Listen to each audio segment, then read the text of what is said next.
Life is precious, and we all have the opportunity of living it to the fullest. Unfortunately, so few of us know how to manage it all. How do we account for our opportunities? How do we account for our time? How do we account for our relationships, health, spirituality, homes, finances, influence, and careers? How do we account for the one life we have to live? I am so glad you asked. In this program, you will find answers to all of these questions and more. Welcome to the Account for Your Life podcast with your host, the healthy accountant himself, Jay Moore. What's happening, everybody? I want to welcome you back to another episode of the Account for Your Life podcast. Today, here's what we're talking about: the purpose of your superpower. The purpose of your superpower. Wow. So before I get into that, if you have not subscribed to our YouTube channel, definitely head on over to YouTube and check out The Healthy Accountant. We pretty much stream this broadcast there. So if you listen to this literally on the podcast, please go over to YouTube and subscribe to our channel. We are really looking to do some great things with this content over the next, years however how long God allows us to do it. So the YouTube channel is The Healthy Accountant. Subscribe there. Make sure you subscribe and like the post. Comment, if you will. Just let other people know. You know how YouTube is. They love when people like the actual posts that's there, the videos that's there. So thank you so much for that. So we're going to talk about this thing called superpower. And we've been talking about that the last couple of days. And superpower, how we access our initial superpower is through the anticipation of expectation, right? So that's how we initially move towards our superpower. And yesterday we talked about, how to use your superpower. And today we're just going to talk about why you actually have it, the purpose of that superpower. So back in the early days of Moses and, the children of Israel, they came out of somewhere. Where did they come out of? They came out of Egypt. And all throughout the book of Exodus, right? There was a time, let me back up. When they went back to look the distance between Egypt and Canaan, they realized that the trip was only 40 days. The trip walking was about 40 days, but yet they stood 40 years in the desert. Why'd they spend 40 years in the desert? What happened? See, one of the things that I'm going to say today, you're going to have to take territory or die. Take territory or die. What am I talking about? Look, the purpose of your superpower is to take territory. And if you're not going to take the territory, then you got to go. That's in essence what happened. That's in essence what God had to do. He says, man, I got these stiff-necked. I've got these folks that all they know is slavery. All they know is the times that they lived in Egypt, and they complain, and they still want to bow down to the same stuff that they've been doing. You know what? I gotta wait. I can't they're not going to take the territory, even though I had it for them. See, think about this. Do you know how many people have superpower today? How many people on this planet? About 8 billion people possess a superpower, but they're stuck in the wilderness. Most, probably 9. I can't even say, but a lot of people are stuck in the wilderness, and they're complaining in the wilderness about all the wrongs, all the hard times, all the stuff we went through last year, all the problems that we had because we were Black, all the problems that this one had, this just constant feedback loop of stuff. So God's like, well, if they're not going to take the territory, I'm going to have to wait to the ones who will. I want you to think about this, especially people who are in Generation X, Generation, what's the other, the baby boomers, and the ones before them, not many left of them, but the baby boomers and Generation X. I'm going to say this because if you're an X like me, luckily for me, I was 40. Listen, that's a generation, guys. I lived a whole generation doing nothing. except wandering. Now, here's how good God is. Some of the people that was with the Israelites in the wilderness, everybody didn't die off. Some people he says, you know what? Even though they're part of this, I still got something for them. So the purpose of your superpower is to take territory. But here's the thing: if God realized that, well, I don't think I can use them, then I'm gonna have to wait to the next generation. So that means he's got to let you die. We will never experience the promised land, the Canaan. But here's the thing about even getting Canaan. They had to take it. I was listening to something a couple of weeks ago that I believe brought on this topic today. And as I took in the information, and one of the things you have to learn when you read things or watch things or learn things, you actually have to first be able to say it in your own words, right? So what I'm taking from what I was learning, the knowledge that I was getting, right, was that somebody has my land. Somebody's already occupying the land that God's given me. And in order to get the land, you actually have to go and take the land. You have to take the land today. Like in the Bible, when we read the conquest of Joshua, oh, I love Joshua because it's like everybody had died. God let Moses go. He let Aaron go. He let a whole generation go. And then he says, Joshua, it's your turn. Joshua was like the millennial. Joshua was like, the Generation Z. and as much as a lot of people complain about the millennials and Zs, God's finding them to work with. I see more millennials in Z. Well, and why I say millennials, I see more millennials in business just killing it because there's no obstruction in them. They're not allowing the past results of their parents. They're not allowing the past results of what's happened in the past to stop them from going in direction. But I'm still listening to these Generation X's. They're just complaining. Oh, I'm getting tired of these people. They don't want to work. No, they want to work. It's just that they don't want to work the way you want to work. They think the way you want to work is dumb. Somebody gonna get me a witness on that one, because if you are a generation or a millennial, hey, what's going on, cousin? So the thing about the territory is that God's still gonna give the territory. He gonna give it to somebody. It's kind of like if I don't take the territory, well, if I don't take the territory, then that means he's looking at my sons. He's like Jared and Jacob. Okay, well, if Genome and Japheth do not take the territory, then I'm gonna have to just hand it over to them. Or if they don't take the territory, I'm gonna have to hand it over to the next generation after them. So we all have to say to ourselves, it doesn't listen, whatever's happened in the past. Think about this. They was in Egypt, they was in slavery for 400 years. African Americans was in slavery for 400 years. Are they still talking about it? Yes, they're still memorializing it. Why? Because let me just back up. I would come down a little bit. Why? Because here's the thing. Those things were for the purpose that God meant them to be.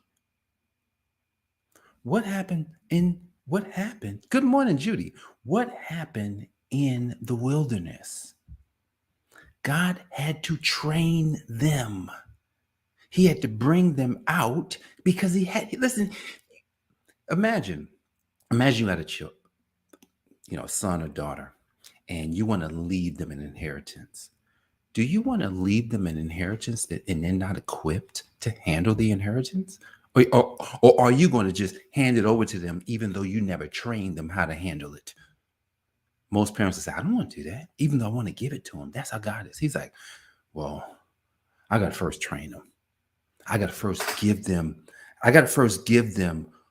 a way to come into alignment with me. That's what he does. He says, I'm going to give you a way to come into alignment with me. And I remember growing up as a Christian, and now I'm a kingdom person. So that's Christian. I love the fact that what a Christian represents, but the kingdom is way better. I'm gonna just tell you, the kingdom is way better. So what is the kingdom? That's another podcast. But so I grew up with the law, right? And it was just do's and don'ts, do's and don'ts. And I could not understand it because for some reason something was out of alignment. And as kids, look, kids know.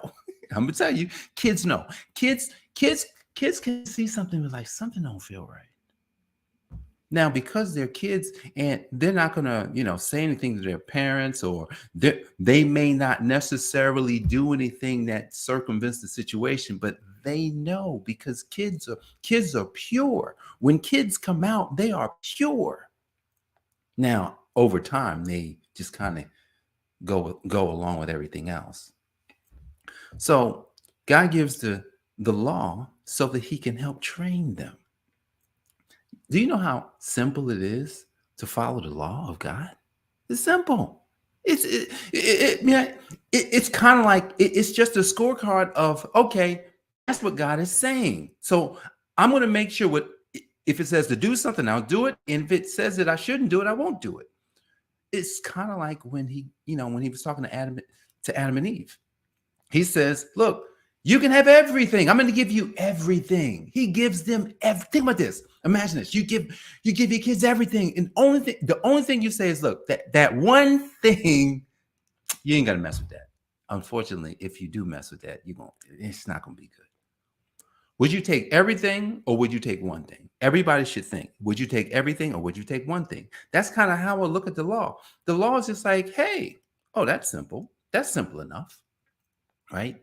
There's no reason for me to be like, oh my goodness, there's all these do's and don'ts. No, what those things do for me is they help me to stay in alignment with who God created me to be, so that I can access the superpower, so that I can actually take the territory. What did he tell to Joshua in chapter 1 of Joshua? He says to Joshua, keep the book of the law in your mouth, in verse number 8, meditate on it day and night and do what it says.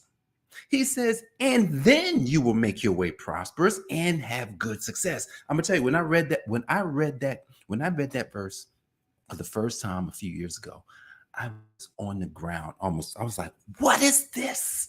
This was the success formula that I was missing all these years. And I'm like, that was there. Now, I heard be of good courage, be strong. I heard that many times, and I heard people talk, I'm gonna just be of good courage, but they missed that. I never heard anyone preach on that message of keep the book of the law in your mouth, meditate on it day and night, and do what it says, and you will be prosperous. What?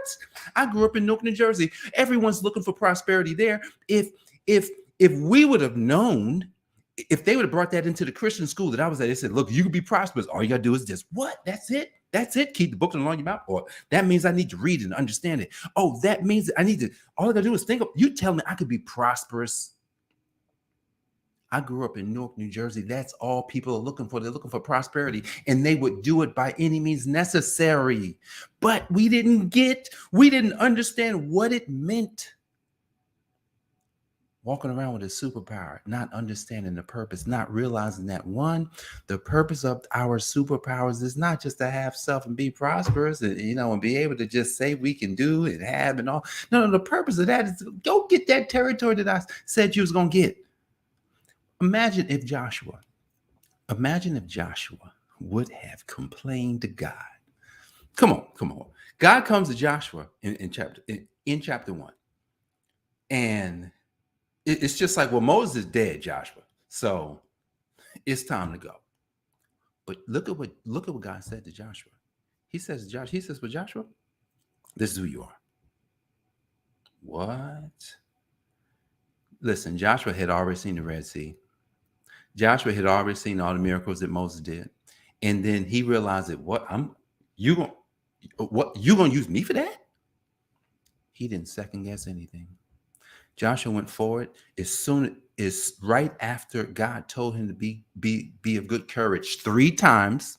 He said it 3 times between chapter Between verse 1 and verse number 9, he said the same thing 3 times. Oh, that means that was important. All throughout Joshua, you see how courageous he was. He never second guessed God because he knew. He knew that God had already given him the power. He knew that the purpose of the power was to take the territory. Canaan was theirs, but they had to fight for it. Let me ask you guys a question. Are you ready to fight for your territory today? Look, I was at the gym this morning and it hit me. And I just was like, wait a second. It's the territory. Why am I even concerned about anything outside of taking the territory that God has already set aside for me? Yes, Gwen is saying, I'm ready to fight. She's ready. God is asking us, look, I've already set it aside for you. Canaan is waiting for you. Yet you might have to march around. You may have to march around that territory. See, what God did is when they marched around Jericho, it was like they didn't even have to fight. Think about this, before they had to fight, he showed them how he would make it easy. Before they had to fight, he showed them how he would make it easy. But they had to follow his direction. And if they didn't follow his direction, there's a story in there, the battle of Ai. When they went in, they figured Ai was small. They would go take it. They lost because somebody in the crew didn't follow. See, God is very simple. Follow my laws, or you're subject to consequences. So here's what you're going to take away today, because I got to go. The purpose of your superpower is what? To take territory, to repossess the land that's yours. Now, the first thing one would ask is, well, Jay, how do you do that? Okay. Align yourself with God's laws. And I'm not just talking about the 10 commandments. I'm talking about every law. I'm talking about natural law and spiritual law. There's a natural law of gravity. You're going to have to align yourself with gravity. You got to align yourself with the laws of inertia, the laws of momentum. Like, these are things that we have to get in alignment with. And so if we find ourselves not doing something, then that means we're in the law of inertia, which means that inertia is an object at rest, stays at rest until it's acted upon by an outside force. And then momentum is, an object in motion stays in motion until something stops it. These are all laws. So we've got to align ourselves with every law, natural and spiritual, so that as we come into our power of expectation, that's our superpower, guys, the power to expect the best, right? The power to know that God is leading us. We come into this alignment. And then we see the territory and we go and we take it. Here's how we take the territory, guys. We take it through our creativity. See, because this is spiritual warfare.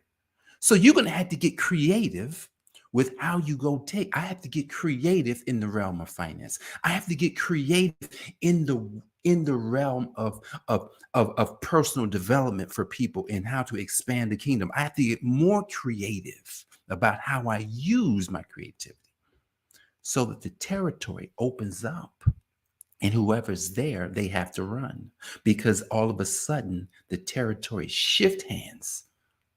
But God's asking us all to do that. He's asking you, he says, I've already given. He says, be of good courage. But here's the thing. Keep the book of the law in your mouth. Meditate on it day and night. Do what it says, and you will make your way prosperous and have good success.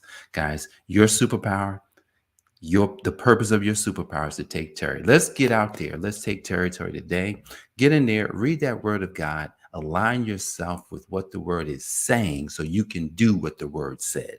I'm going to say that again. Align yourself with what the word is saying so you can do what the word says. Guys, I appreciate you for joining me for this episode of the Account for Life podcast. Jay Moore, the Healthy Accountant. And if you have not subscribed to our YouTube channel, please subscribe to our channel on YouTube, The Healthy Accountant over there.